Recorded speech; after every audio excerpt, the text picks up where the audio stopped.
Hi, welcome to Leap Taken. This is Mika, and here at Leap Taken, I talk about all things witchy, law of attraction, manifesting, esoteric, and everything else in between. Today's topic is: can you be too witchy? Can you be too witchy? Is it possible to be too much of a witch? Um, so let's just talk about how you would even define being a witch. And I'm looking down at my notes here. How you would define being a witch. So that's something for you to really think about. When I was thinking of this topic, I had to think about, well, how do I define being a witch? What's considered witchy for me? Is it about the way I dress? Is it about a certain type of makeup? Is it just your overall outward appearance? Sorry, I don't know what's going on outside. Anyway, is it your outward appearance and how you present yourself, wearing certain types of jewelry and things like that? Is it the way you speak on topics? Do you talk about the underworld, or do you speak of esoteric topics like it's you're talking about the weather? Do you invoke some sort of goddess into conversations in a way that wouldn't necessarily be natural, but that's how you talk? Is that how you define being a witch? Is that your everyday experience? It's just something to think about in the quest to know if there's such thing as being too witchy. The other thing is, well, who are you around? Who's in your circle? So if you're around, are you around very religious people? Are you around ultra conservative people? Are you around other witches who just practice differently? That's something to think about is also because if you are around different, let's take the example of being around other people who do practice some sort of paganism. And somehow you're being accused of still being too witchy, which would be interesting. I would, if that was me, I would want to take a closer look at, well, I would look at myself first, to be fair, and then I would look at the crew. Who am I hanging around with? What are they into? And maybe that's the issue. We're just totally on different paths right now, and so we're just clashing whenever we talk. That's possible.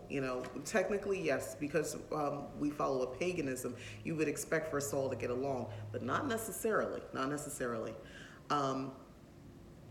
And then I just wanted to sort of, I wanted to kind of present those types of questions to kind of get you thinking, if you're watching this video, about, what do I consider witchy, or what do I consider for myself as witch behavior, So now I just kind of want to talk about tips on, not tips, but just ways you turn people off being a witch, ways that people kind of you're a bit off-putting, where I guess technically you would be considered too witchy.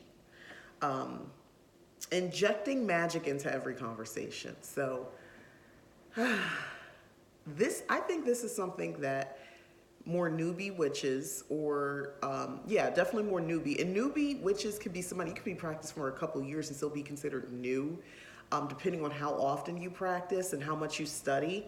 But newbie witches, I think this is common. Now, the irony is, people who typically get on board with a newfound religion, especially like as in a late teen or adult years, they tend to kind of go all in, and make all these modifications to their life that aren't necessarily sustainable. And they talk about their religion or their spiritual path a lot. Same thing can happen in witchcraft. I've seen it, and I probably did it in the beginning. But yeah, just invoking magic into all conversations where it really doesn't fit. One, that's a little annoying, especially if somebody doesn't practice. What are you doing? They don't know what you're talking about. And even if you're right, because I'm not saying you're wrong. Let's say you're right, and it is something magical going on. If the person you're talking to is not trying to receive that information, then you're wasting your time. You can know it, but you don't have to say it. Inside thoughts, just a tip. Conspiracy theory. Okay. Sometimes, prime example, Kanye West. Really, I'll just say this.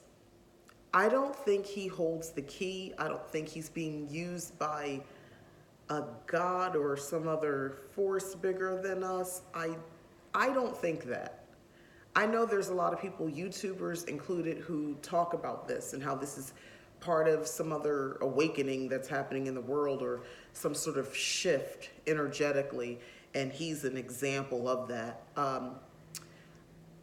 I pride myself a bit on being a bit of a history buff. I haven't really honed that skill in a little bit now because I've been doing some other things, but history was always one of my favorite subjects. I homeschooled my kids, and I would light up when we would do history topics because, and we covered world history, so various regions in the world, and over a specific timeline. And if you study history, even just on the surface, you'll understand that there's nothing new under the sun, not really. Just maybe a different face, but there's nothing new. Behaviors, there have been people like Kanye of the time in another region, or, America's young compared to the other countries. It didn't mean it was ushering in a new phase, in a energetic. I'm trying to get on that level and speak their language. But when you're kind of going into that kind of conspiracy theory type thing where the government is, trying to destroy your third eye pineal gland because of the fluoride, they know it and they're trying to do it so you can stay asleep and not woke. Yeah, if you talk like that, you can think like that. That's fine.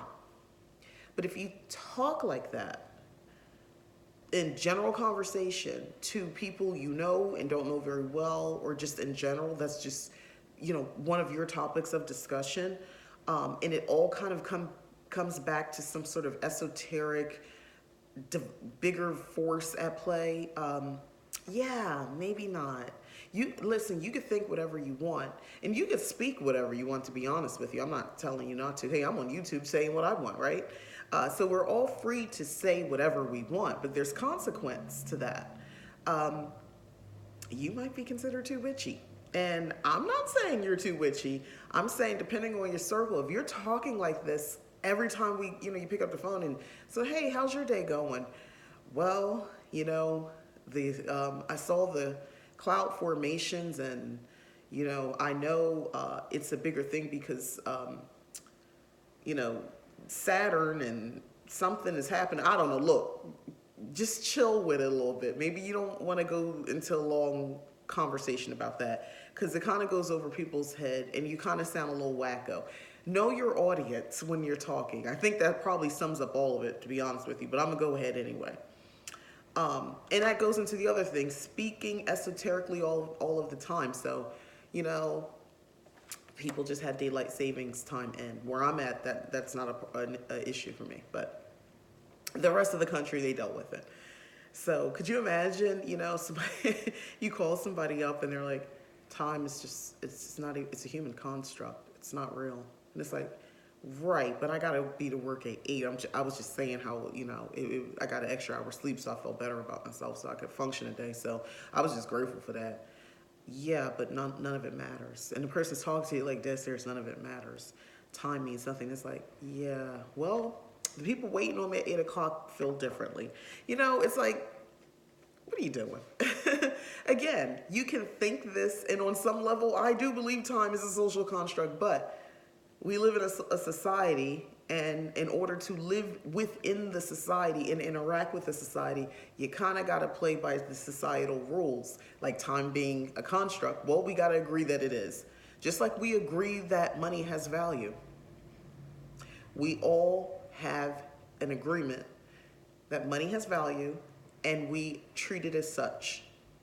Because it's just a piece of paper or it's just some coins. I mean, think about it. We the people, assign it value.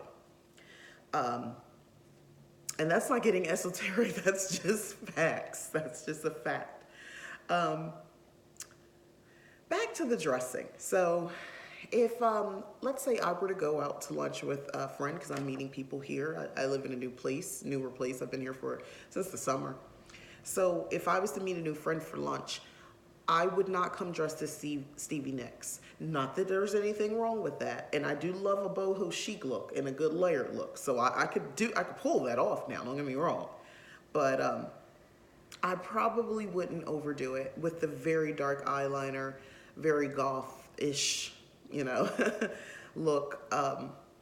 And again, there's nothing wrong with dressing that way. There's nothing wrong with wearing that type of makeup. But then again, I'm a little old school, and the way I was brought up, you kind of, you kind of dress for your environment or where you're going. It's better to be overdressed than underdressed, in my opinion.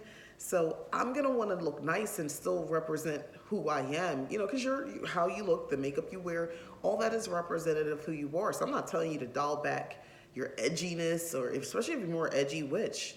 By all means, you can play it up with jewelry and things like that. But I think when you do it all at once, the hair, the makeup, the jewelry, the dress, and we're just having lunch in the middle of the day, hey, you're welcome to live your life. I see people like that, and kudos to them. And I'm not even saying that to be smart or something. Like, seriously, it takes a lot sometimes to walk around because people are so judgy. And I'm not speaking from a judgy place. I'm just talking about, you're trying to interact with people. If you are trying to interact with people, especially new people, maybe you want to not come off so strong at first, because and if they do know you practice witchcraft, awesome. If you don't normally dress like that, I don't think this is the time to go all out. I'm just saying. And I hope I don't come across as being too judgmental, because I'm not trying to. Do what you want, but if you're worrying about being too witchy, or if someone has told you that, I'm just saying, food for thought. Maybe think about some of these things. And then the other thing is, thinking everything is a sign or a message and vocalizing it. Yes, I am also someone who, I really don't believe coincidence. Things happen for a reason. You don't always know the reason up front. Fair enough, right?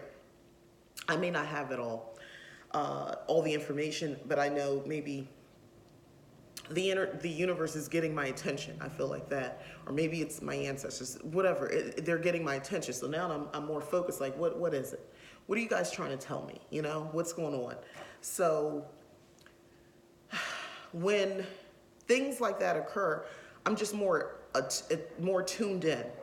But I don't begin making too many assumptions, especially if I don't know. I'm just seeing, like, if I'm seeing, symbols or just the same thing. The issue with that is you can run the risk, and it's not dangerous, but it's annoying to others who know and love you, and they're dealing with you, even if you are practicing witchcraft as well. When someone, you talk to them and it's like, what, a car cut me off. That was a sign. No, they were an a-hole. They cut you off because you were driving too slow and they went around you. I swear it wasn't a sign. It was a sign that you need to drive faster. Other things, what, we'll add it more. So, someone's talking to you, and you're the person who might be accused of being too witchy. So someone's, your mother, or family member, whatever, is talking to you, and they're saying, I had this really bad dream last night, that something was chasing me or something like that. And you're like, oh, well, and you go into a whole thing of breaking down a dream. And they tell you, what did you say you saw? You kept saying that color. Yeah, that color represents this. And you do this whole breakdown about symbolism and all this sort of stuff and all this meaning. But what the person didn't tell you is they had a big bowl of ice cream at 11 o'clock at night and then fell asleep. Now, let me tell you a little something about eating ice cream late at night. First of all, I have no business eating ice cream because I can't really process lactose. But that's neither here nor there. Let's just say I played the dangerous game a few times of eating ice cream late at night. Eating too much sugar late at night, you will pretty much have nightmares because your brain is on crazy. It's still very active because the sugar's going through your system. But there is something about ice cream. I know this because I flirted with this myself. And over the years, you give the kids a little treat, something happened, and and it's like, here, just have some ice cream, whatever the situation is. But over the summer, especially, they're up a little later, and you almost always have a nightmare after you have that. I don't know, at least I know I do, and the people I know do.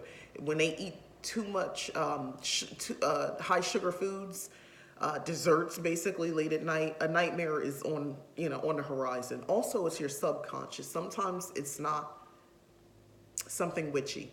Sometimes it's your subconscious. Sometimes there's something else going on. Maybe this person is in severe debt, and what really is happening is their subconscious is playing out in their dreams, and the thing chasing them is the debt, is the bill collectors and things like that. Because our minds are very powerful. So just saying, sometimes we can't be quick to assume something means something else. Sometimes it is just what it is. Sometimes people are not giving you a message, they're just living their life, walking by you, and they said hello. Sometimes a dream is just a dream. So that's something you kind of have to learn as time goes on, and you get better. To me, one of the ways to get better with kind of deciphering when something is magical and when it's not is being more in touch with journaling, using some sort of divination or some sort of meditation as well, some way to commune with ancestors or spirit or a deity, and just you learn messaging, you learn what their symbols are. So when you see blue signs or a tag with a lot of blue in it, somebody walk by with a lot of blue, like just it's really catching your eye more than normal. Well, then you can relate it to your ancestors, because they've already given that. You've had an experience before where they gave you a message or validation or confirmation, and that's been your sign. If you see a type of animal all the time, and it's not common to see that animal in that area, it may be see that at that time of year, or just in general, you normally don't see them, and now you do. There you go. I'm just saying, these are the type of things maybe but you hone this over time, and you build a relationship with your spirit guides, ancestors, deities, whatever.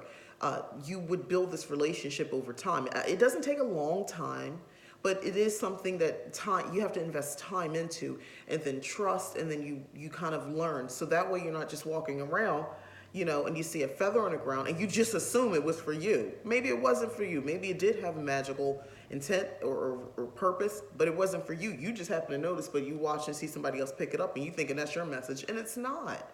Maybe it's just for you to witness, or maybe it's just for you to keep walking because it's not your business. I'm just saying. Just saying. Now, I don't want to be discouraging, because I'm a woman of a certain age, and I want to live my life and live my truth and live witchy. I want that for myself, and I'm living that way for myself. So I don't think anybody should sort of box themselves in or shrink themselves, their witchy self, to make other people feel better. I'm not on board with that at all. I'm just saying, be mindful. Be mindful. This is not everyone else's path. This is your path. In the same way, I don't always want someone who follows, let's say, a Christian path to constantly keep telling me about their path.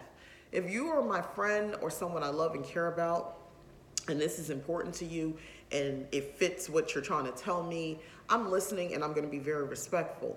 But if you are just speaking constantly from that point of view, no matter what, and you're tying everything to something religious, or you're adding a Bible scripture at the end of everything talking to me, I'm gonna be honest with you, I'm not going to keep talking to you. I would shy away after a while, because I don't, at this point, I don't know if you're doing this to impress me, if you're trying to convince me, and I'm not interested in that type of energy. And if you know that, then stop. Just the same way I know you're not interested in this type of energy, even if you're not religious, this just is not your deal, then I'm not going to keep talking about it everything from a magical point of view or from a witchy point of view. I'm not going to talk about, using mental alchemy because, something bad happened to you or, you got fired and I'm trying to tell you how to flip it or something like that. I might take that ideology and use different types of wording, more mainstream types of wording, so that you understand that I'm still trying to kind of get you in a headspace.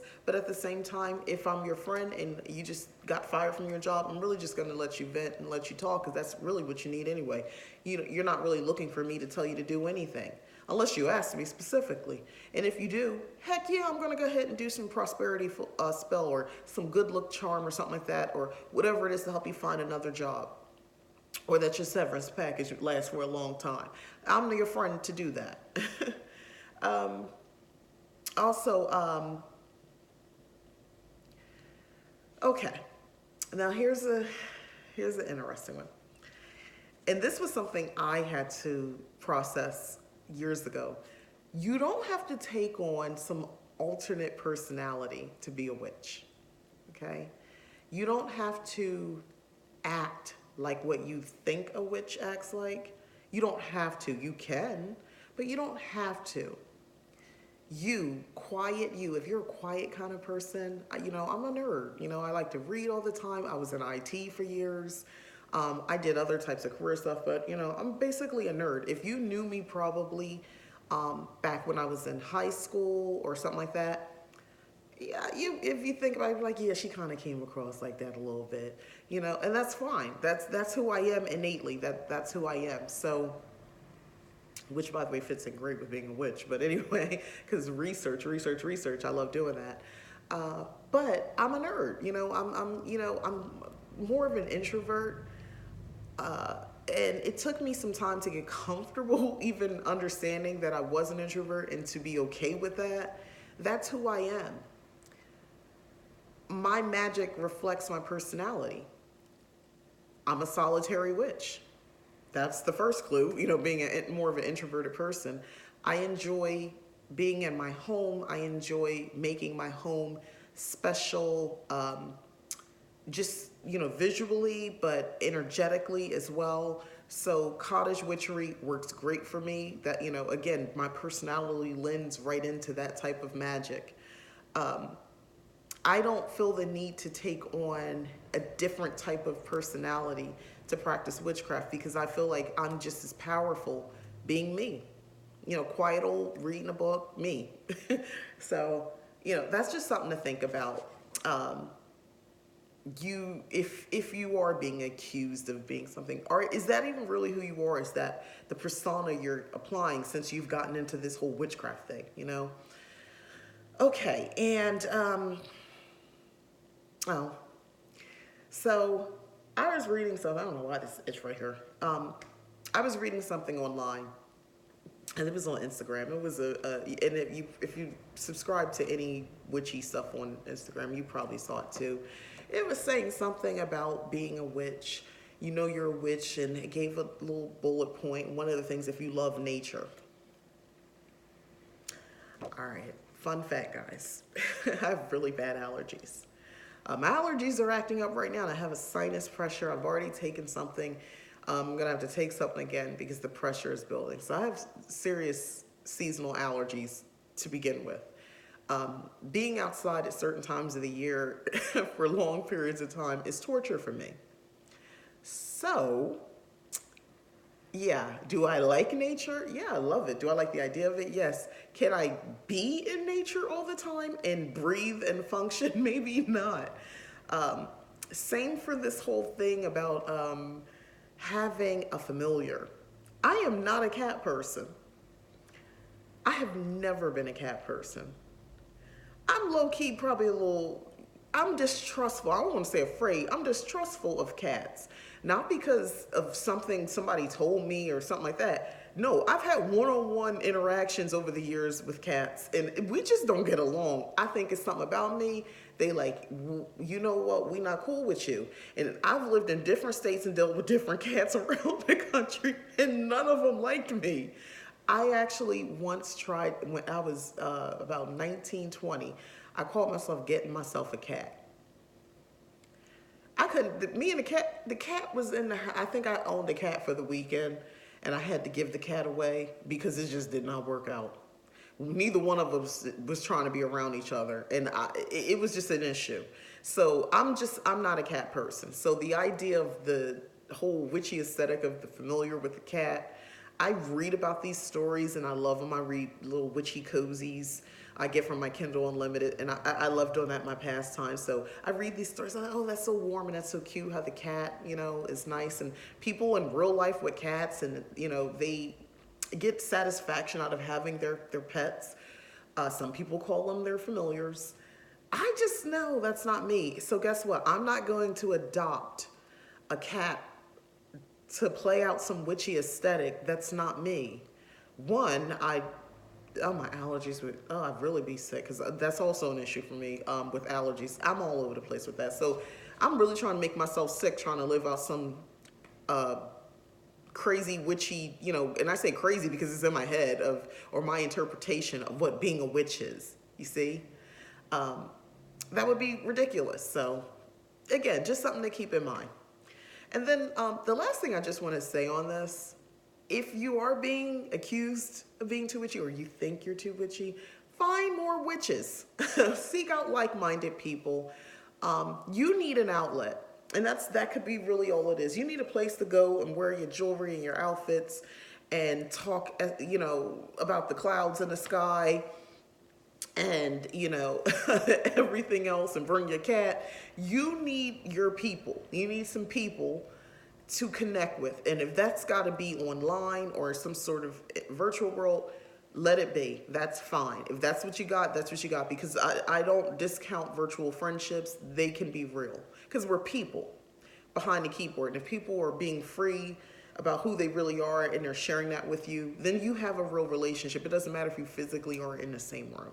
So that's just my thoughts on that part. But you need an outlet. You might need to be around people like you, or people who are more accepting of people like you and the path that you follow, even if they don't follow it exactly. You just need your tribe, I didn't say coven, I said tribe. You need your people. I felt like that myself. If I'm the only person practicing magic, you need to find people. Go online and find groups. If you are lucky enough to find a group that actually meets up, yes, that's great. I was able to do that once, so I did that. And listen, I didn't know these people. I didn't know what I was going into. I kind of just went. The only thing that kind of propelled me to go was like, I'm going to be here finally around people who I don't have to exchange certain wording or, walk on eggshells on certain topics. I could just say, just say it plain, what I want to say as far as from a magical, witchy point of view. So, yeah, you just need your people. You're not too witchy. So that's what this whole video is about in the end. You're not too witchy. You just need to be around more witchy people. That's all. So thank you for watching the video. If you enjoy this content, please like it. And if you really, really like it, it'd be great if you can go ahead and subscribe to the channel. Thanks again for watching. Have a good day and be witchy. Bye.